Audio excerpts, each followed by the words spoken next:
As-salamu Alaykum. Hello kids, how are you today? Are you ready for today's episode? Insha'Allah, I am going to tell you the story of Prophet Shammil alayhi salam today. Are you ready, children? Now listen carefully. Bismillah. The story of Prophet Shammil alayhi salam. After the death of Prophets Yusha alayhi salam and Prophet Hisqeel alayhi salam, the people of Israel were left with no leaders. They committed sins and frequently fought with each other. To teach them a lesson, Allah sent them tyrannous kings who ill-treated them and spilled their blood. These kings frequently went to war with their neighbors. The soldiers took the Ark of the Covenant with them whenever they went to war. They believed the Ark would bring them luck. But one time, when they went out for war, the Ark was captured from them. The soldiers ran from the battlefield, fearing their lives. When the king heard that they had lost the Ark, he died on the spot. The people remained like sheep without a shepherd, until Almighty Allah sent them a prophet named Shammil alayhi salam. The people asked the prophet to appoint a king over them to lead them in a war against their enemies. Prophet Shammil alayhi salam, knowing their weakness, told them, "I fear that when the time comes to fight, you may refuse." But the people assured him that they had suffered enough insults and were now ready to fight in the way of Allah, even if they lost their lives. The Prophet prayed to Allah for guidance. Allah revealed to him that he had chosen one Talut to be their king. The Prophet didn't know this person, so he asked God how would he recognize Talut.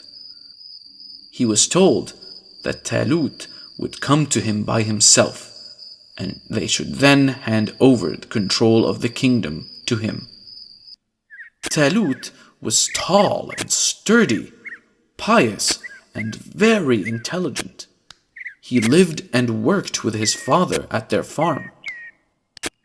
One day, several of their donkeys were lost. Talut went searching for the donkeys, accompanied by one of his servants. They traveled for many days and were very tired. Talut was really tired and wanted to go back to his farm. He was worried that the other animals would die if they didn't return soon. It was then that the servant suggested that they were in the land of Prophet Shammil alayhi salam. He thought it would be a good idea to ask him about the lost donkeys. Talut too agreed with his servant, and they went searching for the Prophet's house. On their way, they asked directions from some maidens carrying water. They told them to go in the direction of the hills. When they finally reached the house of the Prophet, they were surprised to see a huge crowd gathered in front of the house. When the Prophet saw Talut, he instantly recognized him as the king Allah had chosen for his people. Talut greeted the Prophet respectfully and asked him about his missing donkeys. "Don't worry," said the Prophet. "Your donkeys are already on their way back to your farm." He then told Talut that Allah had chosen him as the king of the children of Israel. He then explained him his duties as king and told him that if he carried out Allah's commands, he would be victorious. Talut was quite surprised by this news. It was such a huge responsibility. He told the Prophet that he belonged to the tribe of Binyamin, the least famous tribes of Yaqub. "And I know nothing of leadership, kingship, and I have no wealth." The Prophet told him that it was the will of Allah subhanahu wa ta'ala that he should be king, that he should thank God for his favor. Taking Talut by the hand, the Prophet led him to the children of Israel. "This is Talut, and he is to be your king." But the Israelites were hesitant. "How can he be a king over us when we are better fitted than him for the kingdom?" shouted one man. "He is not even rich. He doesn't even have enough wealth," shouted another. "And he is from the tribe of Binyamin," said another. Then the Prophet calmly replied, "Verily, Allah has chosen him above you and has increased him abundantly in knowledge and stature, and Allah grants his kingdom to whom he wills." The Israelites shook their heads again. "We need a sign to believe," said one man. The Prophet agreed and asked them to go to the city gates. It was a miracle. When the people arrived at the gates, they were surprised to find the lost chest of Prophet Musa alayhi salam. The people now believed in him and agreed to appoint him as their king. Talut then took charge as their king and immediately set out to meet the Philistine army who had camped near their land. He ordered that only men free from responsibilities should join the army. He asked those building homes, those who were about to be married, and those who were engaged in business not to join the army. He put them through vigorous training and gave them strict rules to follow. After a few days, he took his army out of the city to face the Philistines.